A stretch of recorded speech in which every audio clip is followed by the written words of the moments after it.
Hello good morning friends, मैं विक्रम अग्रवाल आपका D life digital education में हार्दिक स्वागत करता हूं। बच्चों, मेरी तरफ से आपको प्यार भरा नमस्कार। तो सबसे पहले बच्चों आपको मैं जैसे बता सकता हूं कि हम क्या कर रहे हैं, आईटीआई थ्योरी पढ़ रहे हैं ना।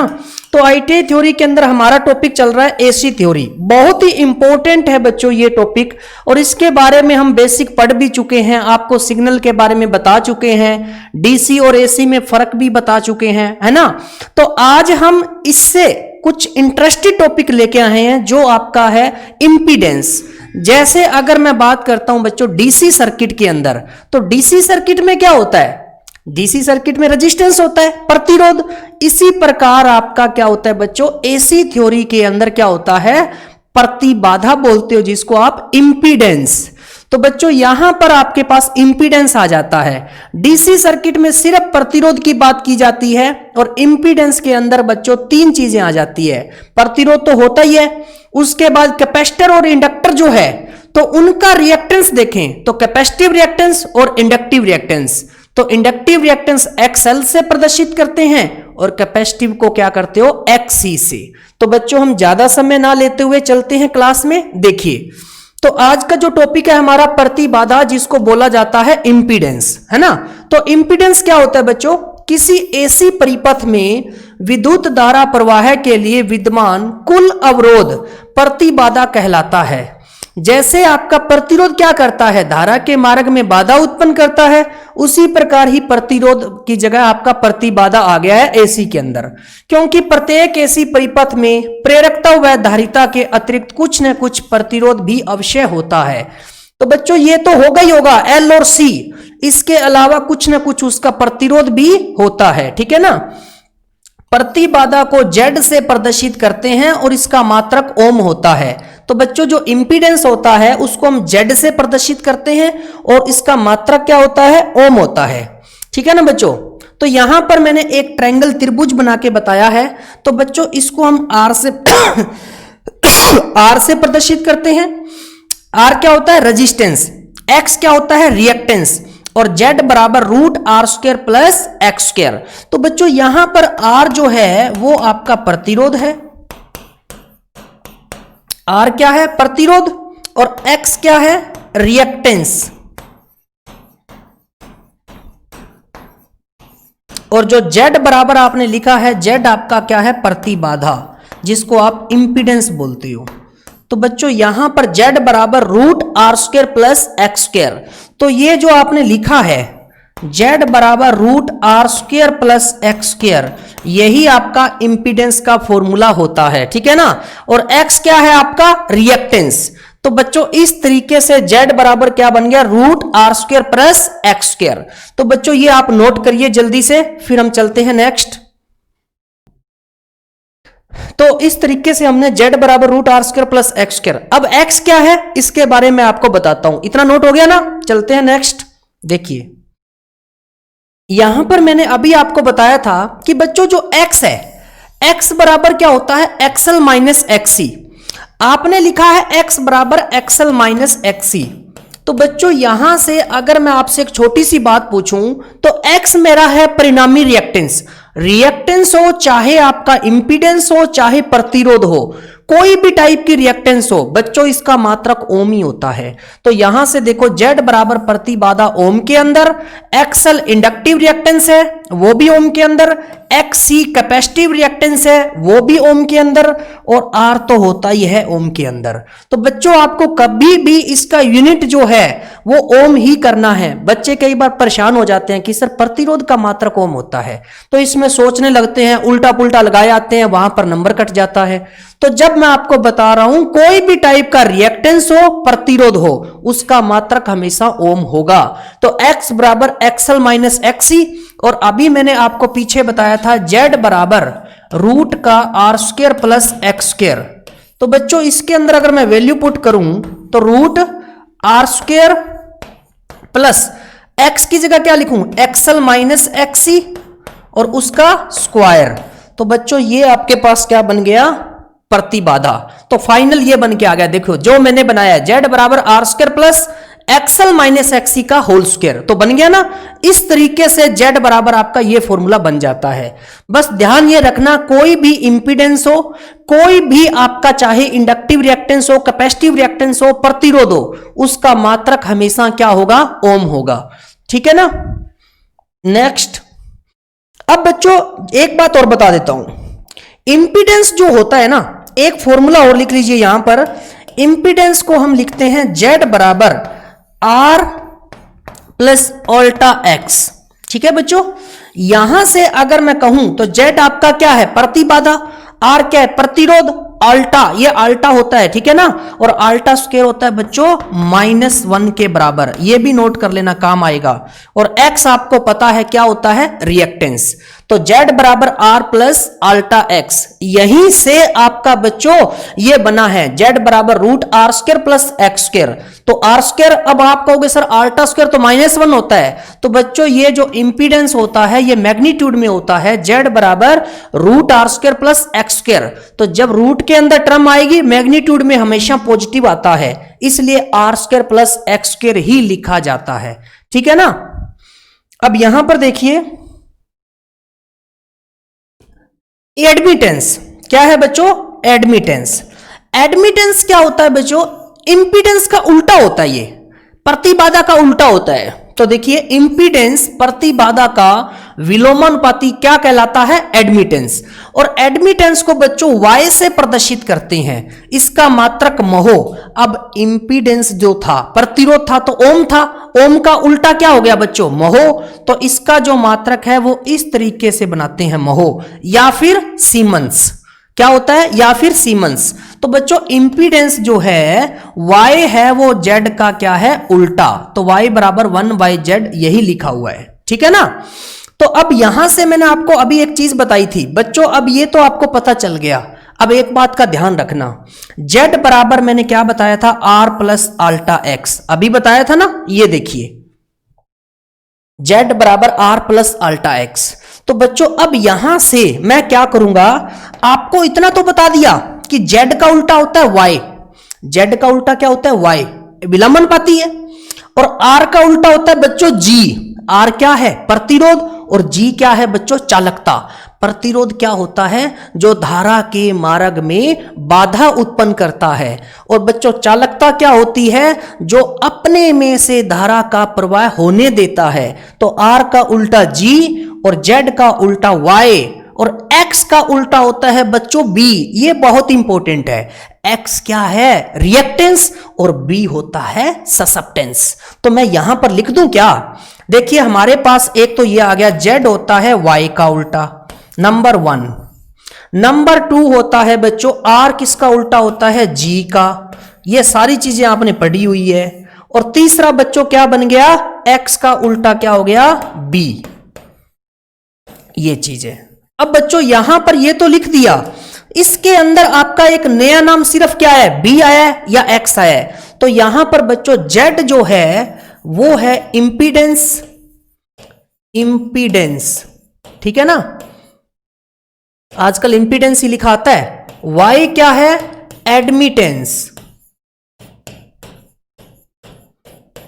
ठीक है। और उसके बाद में r आपको पता है प्रतिरोध, और g क्या है, चालकता। और x क्या है, रिएक्टेंस।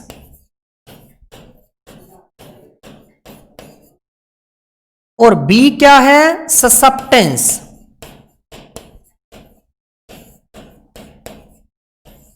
तो ये मैंने सारे नाम लिख दिए हैं जो है।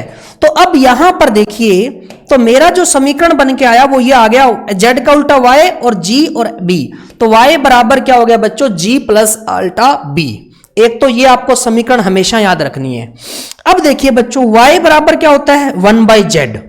अभी बताया था ना y बराबर होता है 1/z। तो z क्या है, r प्लस अल्टा एक्स। तो y बराबर 1/z की जगह लिख दिया r प्लस अल्टा एक्स। तो y बराबर यहां से मेरे पास आ गया 1/r प्लस अल्टा एक्स। इतना आ गया ना जो मैंने लिखा हुआ है। अब इसको आगे हम कैसे सोल्व करते हैं, देखिए ये आपको समीकरण याद होती है तो बहुत अच्छे से याद, क्या बच्चों समझ में आती है तो, और आएगी समझ में, ना आए तो भी मैं आपको बहुत अच्छे से बता दूंगा, ठीक है ना। अभी हमने क्या निकाला था, y बराबर 1 डिवाइड r प्लस अल्टा x, वो आप देख सकते हो, ये रहा, ठीक है, जो लास्ट वाला है। अब हम क्या करेंगे बच्चों, y बराबर 1 डिवाइड r प्लस अल्टा x तो लिख लिया। अब मैंने क्या किया, गुणा करके, r प्लस है ना, तो ऊपर r माइनस अल्टा x से गुणा कर दिया और r माइनस अल्टा x से भाग कर दिया। मैंने ये लगा दिया बच्चों आपका कंपेंडो और डिविडेंडो रूल। अब बच्चों यहां पर देखिए क्या बन गया, ऊपर तो r माइनस अल्टा x आ गया ना, r माइनस अल्टा x, और नीचे क्या हो गया, a plus B A minus B, जो क्या होता है बच्चों A square minus B square, और अल्टा स्क्वायर किसके बराबर होता है, -1 के, ये मैंने आपको बताया हुआ है। अब देखिए ऊपर गुणा करोगे तो r माइनस अल्टा एक्स ही आएगा, नीचे क्या हुआ, a plus B A minus B, a यहां पर r है तो r का स्क्वायर, और x जो है x का स्क्वायर तो हो गया, बिल्कुल हो गया, परंतु यहां पर फॉर्मूले में था माइनस, तो बच्चों यहां पर अगर मैं माइनस की बात करता हूं तो यहां पर देखिए माइनस तो आ गया, अल्टा स्क्वायर भी तो -1 होता है, तो बच्चों यहां पर आएगा प्लस r माइनस अल्टा X divide R square plus x square. देखिए ऊपर आ गया r माइनस अल्टा एक्स, और नीचे a plus B A minus B, A square minus B square, a तो चलो ठीक है r स्क्वायर हो गया, और b आपका एक्स स्क्वायर हो गया, परंतु बीच में सिंबल क्या आएगा, एक तो फॉर्मूले में माइनस है, A square minus B square, और एक बच्चों अल्टा स्क्वायर का -1 है, तो माइनस माइनस क्या हो गया, प्लस। तो ये देखो या आगे सही लिखा है। अब मैंने क्या किया, इसको अलग अलग लिख लिया। जैसे बच्चों अगर मैं बात करता हूं कि x प्लस वाई बटा 3 है, तो मैं इसको x बटा 3 प्लस वाई बटा 3 लिख सकता हूं ना, अलग अलग। तो वैसे ही मैंने इसको अलग अलग लिख लिया। कैसे, देखिए r divide R square plus x square minus अल्टा x divide R square plus x square, मतलब इस टर्म को मैंने क्या लिख लिया, अलग अलग लिख लिया। अब बच्चों देखिए, अब आपके पास एक था क्या कि g बराबर, क्या था बच्चों, g बराबर नहीं था, y बराबर लिखना है, तो y बराबर आपके पास था g प्लस अल्टा b, ये था ना। अब इसके साथ अगर मैं इसकी तुलना करता हूं तो बच्चों ये देखिए y बराबर क्या हो गया, ये चीज आ गई। अब यहां से ये देखिए g आ गया ना g, अब मैं यहां पर क्या करूंगा, b, ये मेरा g होगा, ये मेरा b होगा, और बीच में निशान होगा वो उसके साथ आ जाएगा। तो g बराबर क्या हो गया, r by R square plus x square, इतने वाला भाग g। देखिए y तो y है ही है, ये g हो जाएगा और ये b हो जाएगा, तो g बराबर r divide R square plus x square, और R square plus x square किसके बराबर होता है, z स्क्वायर के बराबर, है ना। क्यों, क्योंकि बच्चों अगर मैं बात करता हूं तो z बराबर तो ये होता है, अगर मैं ये रूट हटा दूं तो ये भी तो लिख सकता हूं, तो मैंने R square plus x square की जगह क्या लिख लिया, जेड स्क्वायर, तो आर बाई जेड स्क्वायर। एक तो मेरा फॉर्मेट ये बन गया, ठीक है। और दूसरा अब देखिए ये b था, तो b बराबर बच्चों ये देखो माइनस का निशान लगाया साथ में, क्योंकि आपका यहां प्लस है और यहां माइनस है, तो मैंने माइनस इसके साथ लगा दिया, तो अल्टा से अल्टा तो कट जाएगा जब इसकी मैं तुलना करूंगा, तो बच्चा b, तो b की वैल्यू क्या आ गई, माइनस का x बटा R square plus x square, तो R square plus x square तो मैंने अभी बताया था जेड स्क्वायर। बच्चों ये ध्यान रखना कि माइनस x बटा जेड स्क्वायर इसका बनेगा, और g बराबर 1/r होता है जहां g चालकता है, और b 1/x है जहां पर b ससेप्टेंस है, r प्रतिरोध है, जो मैंने अभी बताया। तो बच्चों ये डेरिवेशन कोई मुश्किल चीज नहीं है, बहुत ही सिंपल चीज है, बस आपको क्या करना है, थोड़ा सा बेसिक पता होना चाहिए और फॉर्मूला पता होना चाहिए कि a plus B A minus B क्या होता है, A square minus B square, और अल्टा स्क्वायर क्या होता है बच्चों, -1। ये भी ध्यान रखना, तभी तो यहां पर बीच में प्लस आया, क्योंकि एक तो माइनस हो गया फॉर्मूले वाला, और एक अल्टा स्क्वायर -1 होता है, तो माइनस माइनस क्या हो गया, प्लस। अब यहां पर इतना बनने के बाद मैंने इसको अलग अलग लिख लिया, r by R square plus x square minus अल्टा X by R square plus x square. जब मैंने अलग अलग लिख दिया तो बच्चों मैंने क्या किया, जो हमारा फॉर्मेट होता है y बराबर g प्लस अल्टा b, इसके साथ इसकी तुलना की, तो बच्चों देखिए y का तो y आ गया, उसके बाद g की वैल्यू क्या है r by R square plus x square, तो g बराबर r by R square plus x square, और R square plus x square क्या होता है बच्चों z स्क्र, तो बराबर आ गया z स्क्र।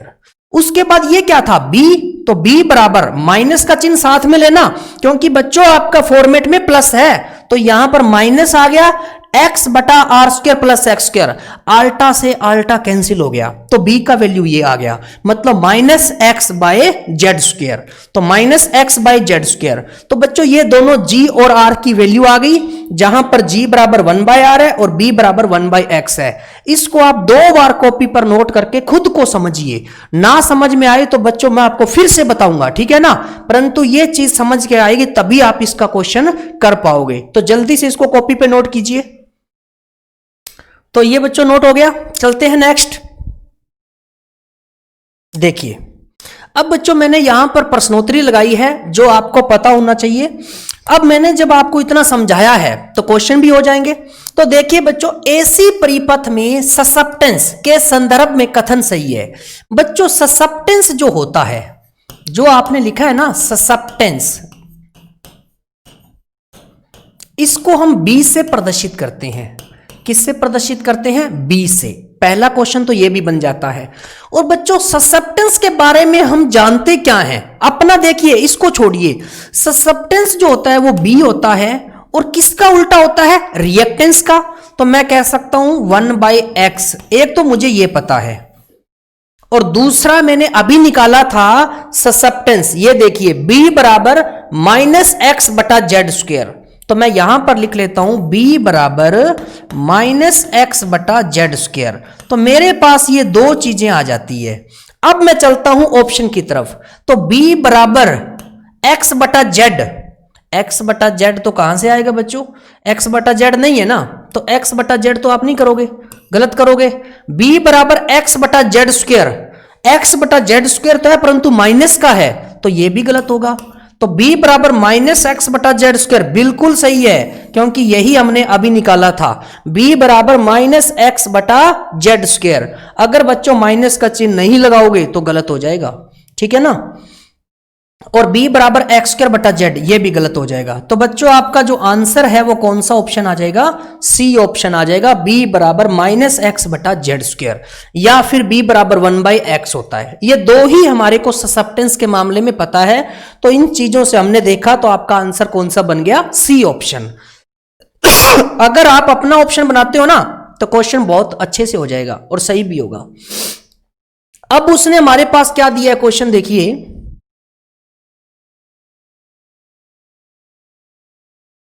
एसी परिपथ में चालकता के संदर्भ में कौन सा कथन सही है?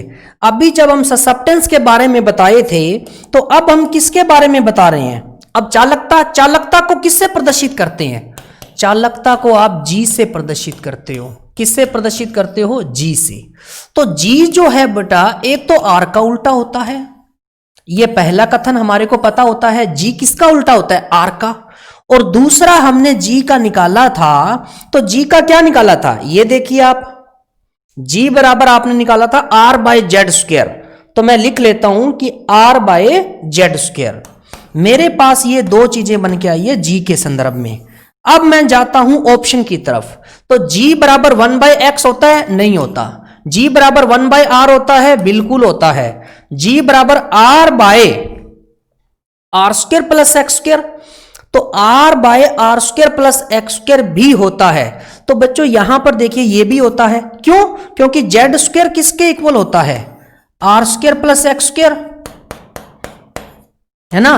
तो बच्चों यहां से मेरे को एक बात बताओ, तो मैं इसको लिख सकता हूं ना, g by R divide R square plus x square, ये भी तो लिख सकता हूं। यही तो हमारा निकल के आया था, इसके बाद बनाया था हमने। ये देखिए g बराबर r by R square plus x square और r बाय जेड स्क्वायर भी लिख सकते हैं। तो बच्चों यहां से हमारे पास ये भी रिजल्ट बन के आ गया, एक रिजल्ट, तो ये भी सही है। और g बराबर r बाय जेड स्क्वायर, ये भी सही है। तो क्वेश्चन इसने क्या पूछा है? कौन सा कथन गलत है? तो बच्चों ये तीन सही हो गए, तो पहले वाला गलत है। तो हमारा जो इसका आंसर है वो तो क्या आएगा? फर्स्ट वाला हमारा क्या आ जाएगा? आंसर आ जाएगा।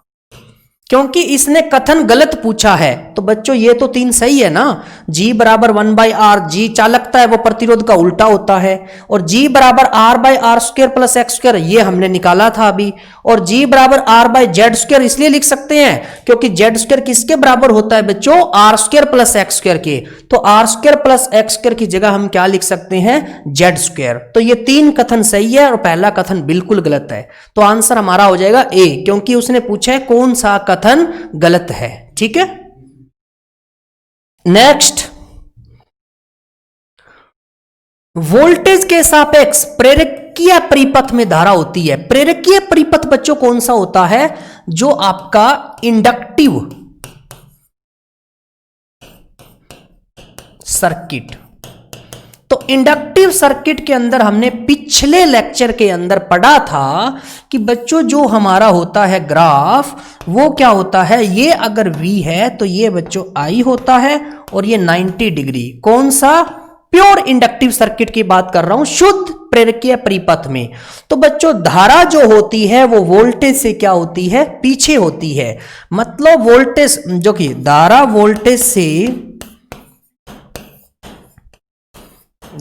वोल्टेज से पीछे, अर्थात लैगिंग होती है।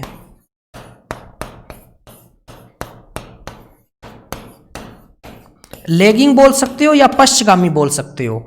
तो बच्चों इसका आंसर क्या हो जाएगा, लैगिंग में, लैगिंग, ठीक है ना, मतलब पीछे होती है। तो इसका जो आंसर है बच्चों क्या आ जाएगा, सी ऑप्शन आ जाएगा। ठीक है, चलते हैं नेक्स्ट। देखिए इस क्वेश्चन के अंदर आपको क्या करना है बच्चों, देखिए 100 हर्ट्ज पर 2 हेनरी वाला चौक कॉइल का प्रतिघात है। तो बच्चों इस क्वेश्चन को करिए, जल्दी से आंसर बताइए मेरे को कितना आएगा। हाँ जी, तो इस क्वेश्चन के अंदर बच्चों आपको निकालना क्या है, देखिए 100 हर्ट्ज फ्रीक्वेंसी है, 2 हेनरी वाली चौक कॉइल का प्रतिघात है। ठीक है ना, तो इसका बच्चों हमें क्या करना है, इंडक्टिव रिएक्टेंस निकालना है, प्रतिघात निकालना है। ठीक है ना, तो बच्चों यहां पर देखिए L का मान दे रखा है कितना, 2 हेनरी। ठीक है, और आपको फ्रीक्वेंसी दे रखी है 100 हर्ट्ज। ठीक है ना, और आपको क्या दे रखा है यहां पर, कॉइल का प्रतिघात निकालना है। कॉइल है तो बच्चों इसका एक्सल निकालना है, ये हमारा क्वेश्चन है।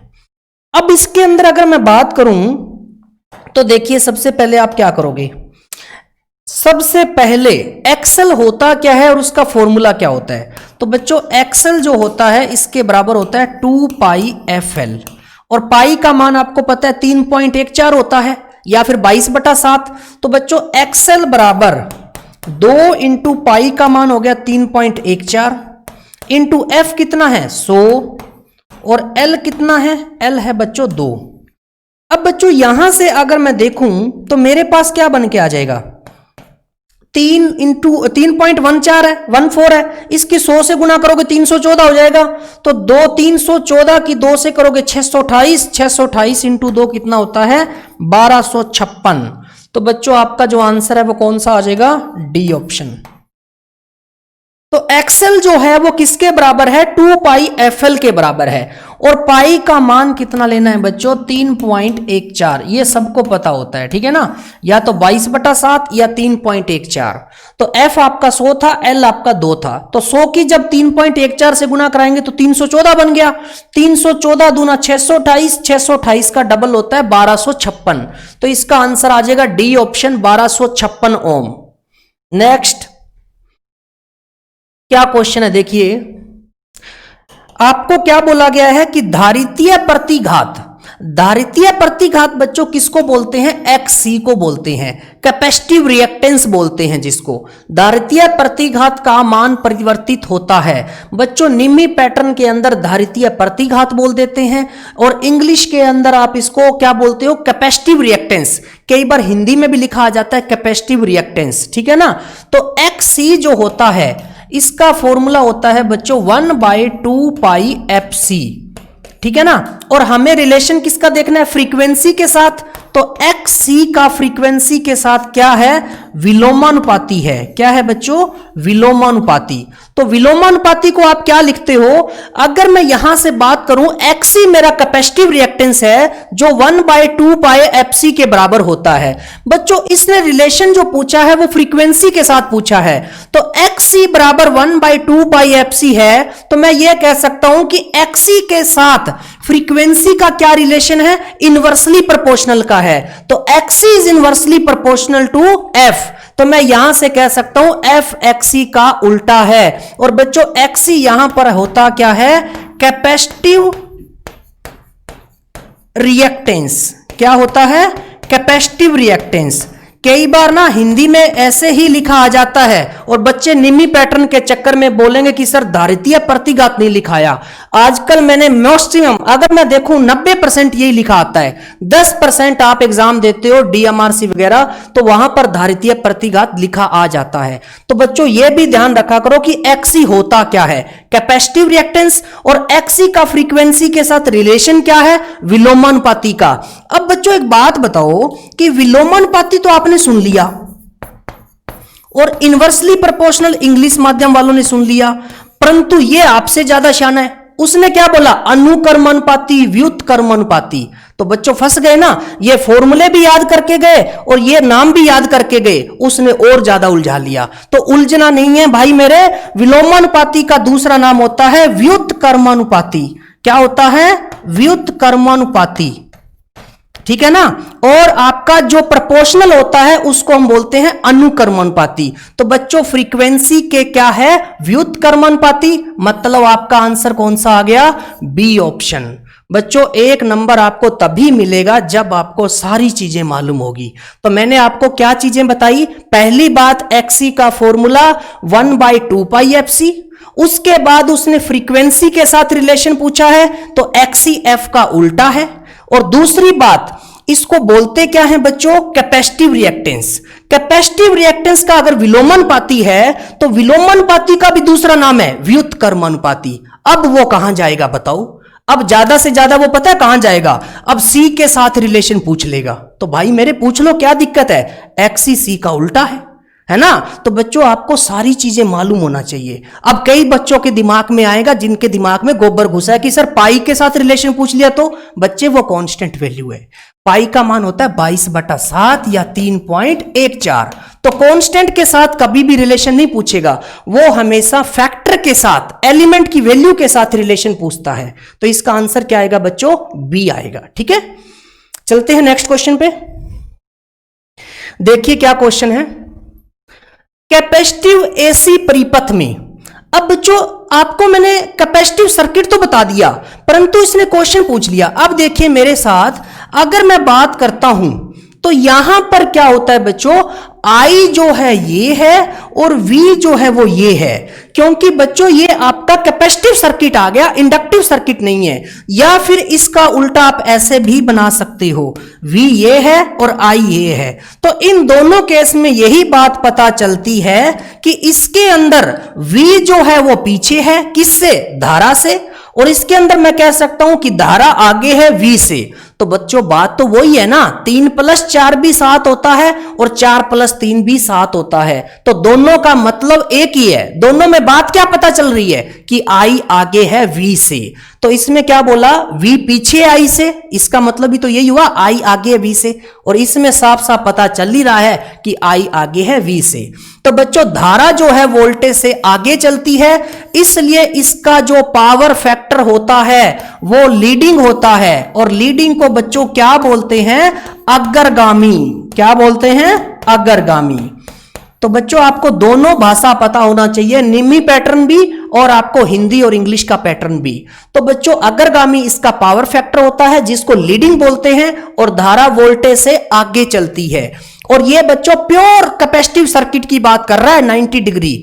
अगर मैं बात करूं ना तो प्योर की, तो बच्चों प्योर के अंदर हम क्या करते हैं, आर को 0 लेके चलते हैं। अगर आर लूंगा तो कुछ ना कुछ एंगल जो है वो 90 डिग्री ना रह के कम या ज्यादा जरूर होगा, कम ही होगा। तो बच्चों ये प्योर कैपेसिटिव सर्किट का डायग्राम बना के मैंने बताया है। तो धारा वोल्टेज से आगे चलती है। ओके, नेक्स्ट अब बच्चों इसने पूछा है एसी परिपथ के धारितीय प्रतिघात XC को ज्ञात करने का सूत्र है। यह मैं आपको पहले ही बता चुका हूं। तो 1/2 पाई FC, तो XC का फॉर्मूला हो गया 1/2 पाई FC। तो यहां पर रूट लगा दिया, यहां पर सामने लिख दिया, यहां पर रूट लगा दिया, बिल्कुल गलत है। तो आंसर इसका क्या आएगा बच्चों? C option. नेक्स्ट, इंपीडेंस ज्ञात करने के लिए कौन सा सूत्र प्रयोग होता है जिसमें प्रतिरोध व रिएक्टेंस शामिल हो? तो इंपीडेंस होता है Z, और यहां पर बात करता हूं प्रतिरोध और रिएक्टेंस की बात करी है तो ये लो, ये मैं आपको 3 बार बता चुका हूं, 2 बार भी नहीं, ठीक है ना। तो Z बराबर √R² प्लस X², और X बच्चों होता क्या है? XL माइनस XC, ये भी बता चुका हूं, ठीक है ना। तो इसके अंदर वैल्यू पुट करेंगे तो Z मेरा ये भी बन जाता है √R² प्लस X की जगह क्या लिखूं? XL माइनस XC का स्क्वायर।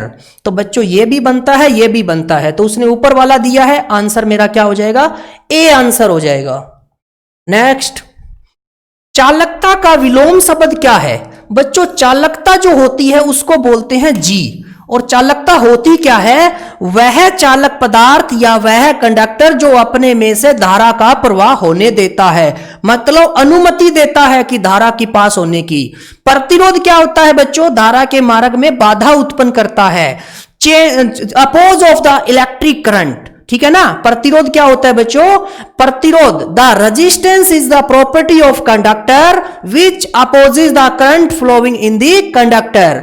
जो आपका चालक में बह रही धारा है उसके मार्ग में बाधा उत्पन्न करता है कौन? प्रतिरोध। और चालकता उसका उल्टा है, किसका? प्रतिरोध का। तो G बराबर 1/R कह सकता हूं, और किसका उल्टा है? प्रतिरोध का। तो बच्चों इसका आंसर क्या आ जाएगा? C option. तो अगर आप थोड़ा सा ध्यान से पढ़ोगे तो बच्चों इसका आंसर भी आ जाएगा, बस थोड़ा सा ध्यान से पढ़िए, ठीक है। तो बच्चों जैसे मैंने आज आपको करवाया, इसकी प्रश्नोत्तरी भी करवाई, आपको मैंने एडमिटेंस और इंपीडेंस के बारे में बहुत अच्छे से बताया। मेरा आपसे एक ही रिक्वेस्ट है कि आज की क्लास और इससे पीछे वाली क्लास, इसको आप 2 बार पढ़िए। क्यों? क्योंकि थोड़ा सा अलग है और नई चीज है।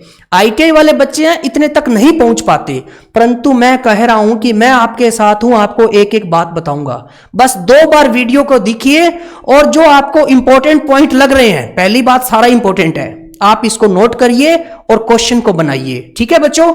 और ज्यादा से ज्यादा इसको लाइक और सब्सक्राइब जरूर करिए, और अपने जितने भी मित्र दोस्त भाई हैं जिसने ITI कर रखी है, ठीक है ना, उसको बोलिए कि YouTube चैनल पर भी आप ITI की जितनी भी वीडियोस हैं उसका आप डेमो देख सकते हो, और उसके बाद कोर्स परचेज कर सकते हो, जिसके लिए आपको डाउनलोड करना पड़ेगा D Life ऐप को। वो आप गूगल पर भी जाके डाउनलोड कर सकते हो। और ज्यादा से ज्यादा जानकारी प्राप्त करनी है तो वेबसाइट को विजिट करो बच्चों, www.dlife.fun पर जाकर। तो बच्चों अब मैं आपसे विदा लेना चाहूंगा, बहुत ही जल्द मिलता हूं नेक्स्ट वीडियो के साथ और नए कंसेप्ट के साथ। तो एनर्जी के साथ क्वेश्चन करते रहिए। ओके बच्चों, थैंक